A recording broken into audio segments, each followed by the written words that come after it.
గోవిందరాజస్వామి ఆలయం తిరుపతి పట్టణంలో ఉన్న ఒక ఆలయం.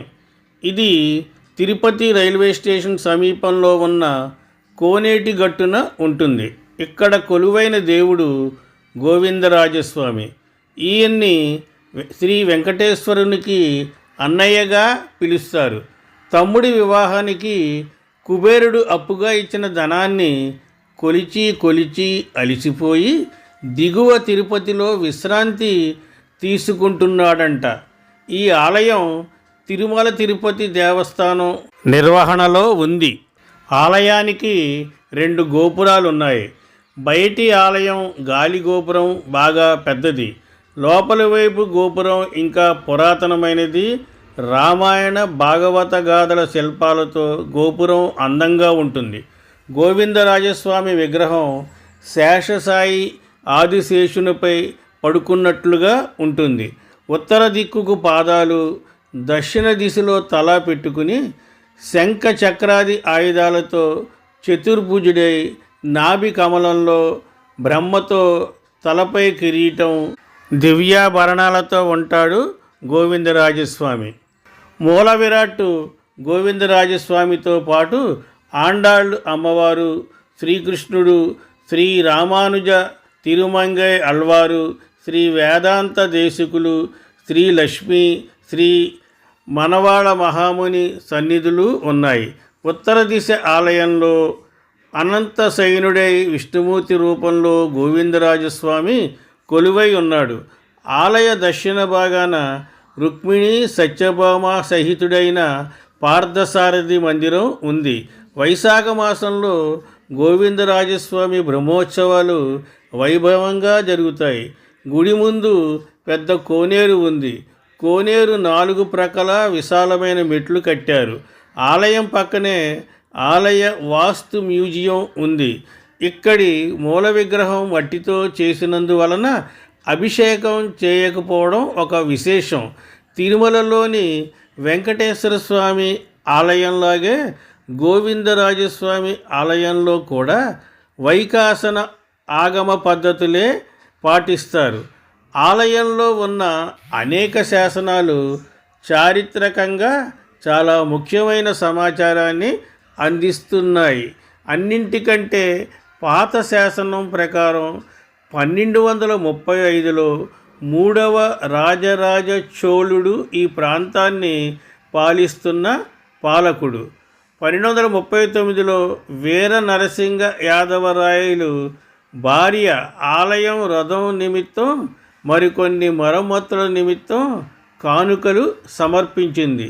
1506లో విజయనగర రాజుల సాళువ వంశకాలంలో ఆలయం బాగా అభివృద్ధి చెందింది.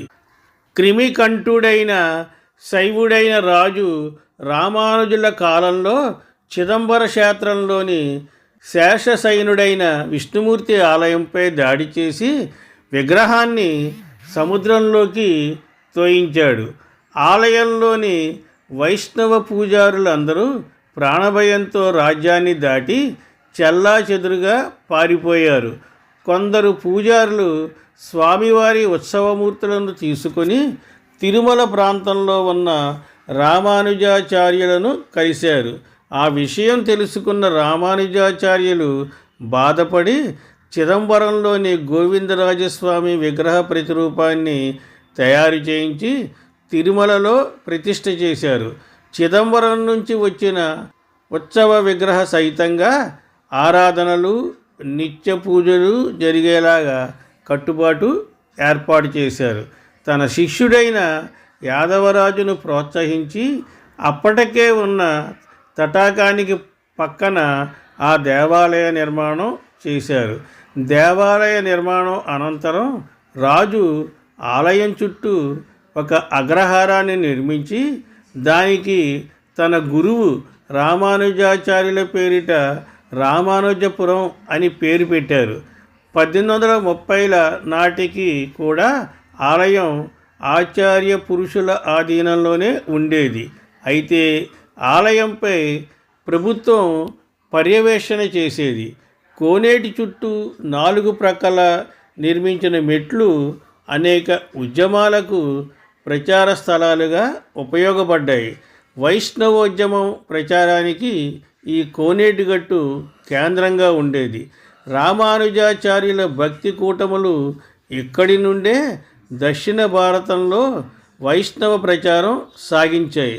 స్వాతంత్రోద్యమ సమయంలో తిరుమల రామచంద్ర ఈ ఆలయం ఎక్కి స్వాతంత్ర పథకాన్ని ఆవిష్కరించి పెద్ద సభను ఏర్పాటు చేశాడు. Morarji Desai, Neelam Sanjiva Reddy, N V Subba Reddy, Kamaraj Nadar, Nijalingappa, M G Ramachandran, N T Rama Rao వంటి నాయకులు ఇక్కడి నుండి ప్రజలను ఉద్దేశించి ప్రసంగించారు. ప్రసిద్ధ కవి శ్రీశ్రీ హరి కథకుడు, సలాది భాస్కర్రావు, బుర్రకథ కథకుడు నాజర్, జర్నలిస్ట్ వరదాచారి, తెలుగు తల్లి గీత రచయిత శంకరంవాడి సుందరాచారి వంటి కళాకారుల ప్రదర్శనలు లేదా జీవితంలో ఘట్టాలు ఈ కోనేటిగట్టుతో ముడిపడి ఉన్నాయి. అయితే ఇప్పుడు పెరిగిన జనసమర్థం, కాలుష్యం కారణంగా ఈ కోనేటిగట్టు ఏ విధమైన సాంస్కృతిక రాజకీయ కార్యక్రమాలకు వేదిక కావడం లేదు. ఆయా రాజులు సతీ సమేతంగా తమ చిత్రాలను ప్రధాన గోపురం లోపల చెక్కించి ఉన్నారు. ఒక కథనం ప్రకారం చిదంబరంలో ఉన్న గోవిందరాజస్వామి వారి విగ్రహాన్ని తెప్పించి ఈ గుడిలో 24 ఫిబ్రవరి 1130వ సంవత్సరంలో ప్రతిష్ఠించారు. ఈ ఆలయ ప్రాంగణంలోనే శ్రీ ఆండాళ్ విగ్రహాన్ని కూడా ప్రతిష్ఠించారు. గోవిందరాజస్వామి వారి విగ్రహం రాకముందు నుండి అక్కడ పార్థసారథి విగ్రహం ఉండేది. దీని ఉత్తర దిశలో గోవిందరాజస్వామి వారి విగ్రహాన్ని స్థాపించారు. చిదంబరంలో ఉత్సవ విగ్రహంగా ఉండిన గోవిందరాజస్వామి వారి విగ్రహం ఇక్కడ మూల విరాట్ అయింది. అప్పటి వరకు మూల విరాట్ అయిన వరదరాజస్వామి ఉత్సవ విగ్రహంగా మారాడు. సంతానం లేని ఒక కాశీరాజు కుటుంబ సమేతంగా శ్రీనివాసుని సేవించి సంతానభిక్షను కోరేందుకు తిరుమల వచ్చారట. స్వామిని కాశీరాజు దంపతులు దర్శించుకుని భక్తితో సేవించారట. స్వామి అనుగ్రహించేందుకు రాణి కలలో ప్రత్యక్షమై, నేను నీకు సంతానాన్ని అనుగ్రహిస్తాను, నీ ముక్కుకు ఉన్న నీనాసామణిని నాకు ఇవ్వు అన్నాడు. దానికి ఆమె స్వామివారితో, నేను భర్త ఆజ్ఞకు లోబడి ఉండేదాన్ని, నా భర్త అనుమతిస్తే అలాగే ఇస్తాను అందట. అందుకు స్వామివారు, అలా అయితే నేను నా అన్న గోవిందరాజుకు అధీనుడను, అతడు నీకు సంతానము ఇవ్వమని నాకు అనుమతిస్తే అప్పుడే నీకు సంతానాన్ని ఇస్తాను, అంతేకాని మరే విధంగానూ కుదరదు అన్నాడని ప్రతీతి. ఈ కారణంగానే గోవిందరాజస్వామిని తిరుమలలో కొలువైన వెంకటేశ్వరునికి అన్నగా భక్తులు సంభావిస్తూ ఉంటారు. తిరుమల శ్రీనివాసుడు, తిరుపతి గోవిందరాజులు రెండూ విష్ణు రూపాలే అయినా భక్తులు గోవిందరాజస్వామిని శ్రీనివాసుని అన్నగా భావిస్తూ ఉంటారు. తిరుపతి వెంకటేశ్వరుని దర్శనానికి వెళ్ళిన కొందరు భక్తులు తిరుపతిలోని గోవిందరాజస్వామి దర్శనం చేసుకునే కొండ ఎక్కేవారు. కొండపైకి ఎక్కలేని భక్తులు కొందరు గోవిందరాజస్వామిని దర్శించుకుని వెనుదిరిగేవారు. గోవింద గోవింద అని స్మరిస్తూ వెళ్ళి ముడుపులు మాత్రం వెంకటేశ్వరుడికి ఇస్తారని, గోల గోవిందుడి అనుభవం వెంకటేశ్వరుడిది అనే సామెత భక్తులు పుట్టించారు. స్వస్తి, శుభమస్తు.